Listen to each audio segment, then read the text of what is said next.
Today's book is Did I Ever Tell You How Lucky You Are by Dr. Seuss.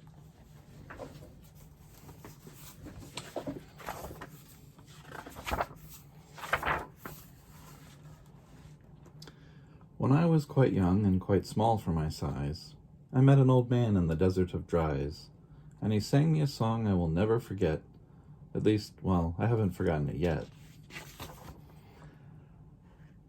He sat in a terribly prickly place, but he sang with a sunny, sweet smile on his face. When you think things are bad, when you feel sour and blue, when you start to get mad, you should do what I do. Just tell yourself, Ducky, you're really quite lucky. Some people are much more, oh, ever so much more, oh, much more unlucky than you. Be glad that you don't work on the Bunglebung Bridge that they're building across Boober Bay at Bum Ridge. It's a troublesome world. All the people who are in it are troubled with troubles almost every minute. You ought to be thankful a whole heaping lot for the places and people. You're lucky you're not. Just suppose, for example, you lived in Gazette and got caught in the traffic on Zate Highway 8. Or suppose, just for instance, you lived in Gazaire with your bedroom up here and your bathroom down there. I guess bedroom up here and bathroom down there. Up there. Sorry, bedroom up here, bathroom up there. All right, move on. Suppose, just suppose, you're poor Herbie Hart, who has taken his thumb-dimbulator apart. He'll never get it together, I'm sure. He'll never know if the gick or the gore fits into the scrux or the snux or the snore. Yes, Ducky, you're lucky you're not Herbie Hart, who has taken his thumb-dimbulator apart. Think they work you too hard? Think of poor Ali Sard. He has to mow grass in his uncle's backyard. And it's quick-growing grass, and it grows as he mows it. The faster he mows it, the faster he grows it.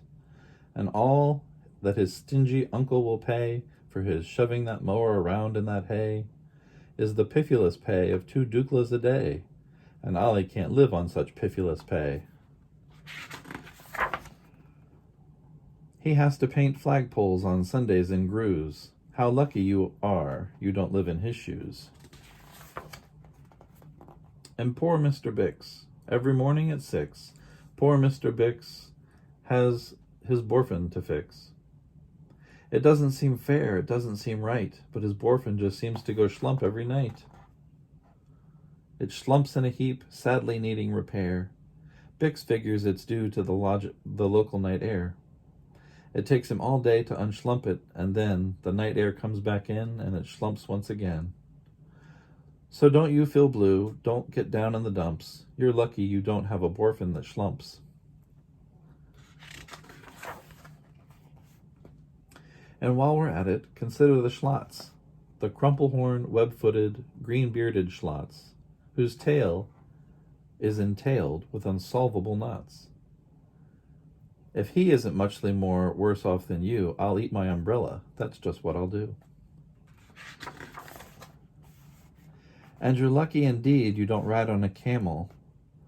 To ride on a camel, you sit on a whammel. A whammel, you know, is a sort of a saddle held on by a button that's known as a faddle. And boy, if your old faddle, whammel, faddle gets loose, I'm telling you, Ducky, you're gone like a goose. And poor Mr. Potter, T-crosser, I-dotter. He has to cross T's, he has to dot I's, in an I&T factory out in Van Nuys.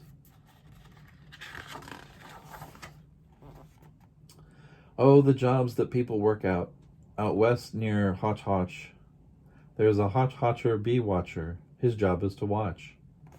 Is to keep both eyes on the lazy town bee. A bee that is watched will work harder, you see.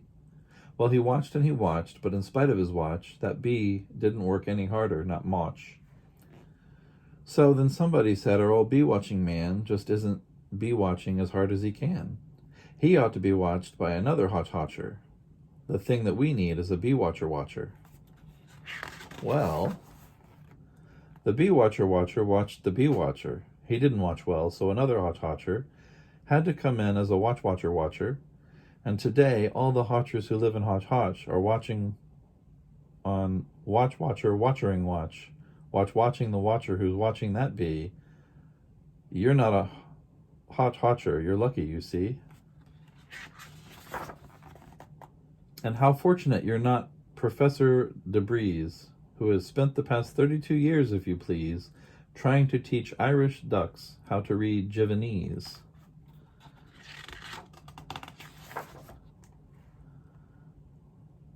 And think of poor puffing Pugelhorn players who have to parade down Pugelhorn stairs every morning to wake up the Prince of Puboken.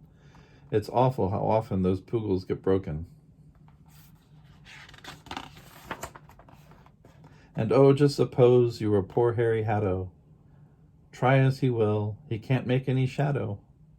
He thinks that perhaps something's wrong with his jizz, and I think that by golly there probably is.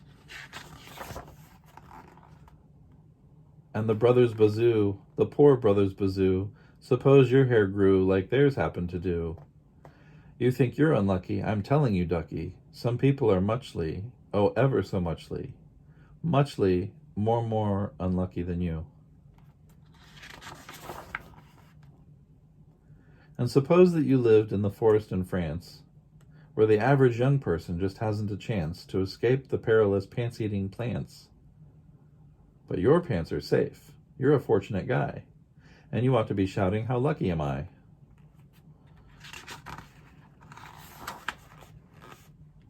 And speaking of plants, you should be greatly gladish you're not Farmer Falkenberg's 17th radish.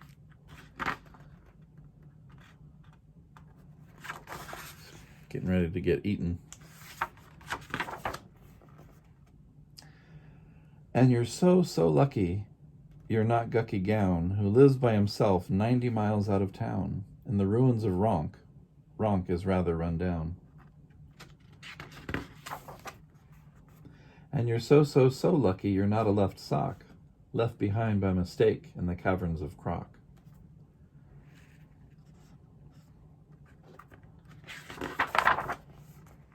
Thank goodness for all of the things you are not.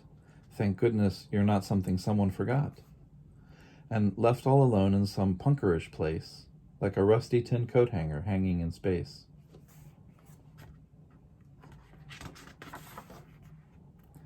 That's why I say, ducky, don't grumble, don't stew. Some critters are much, oh, ever so much more unlucky than you.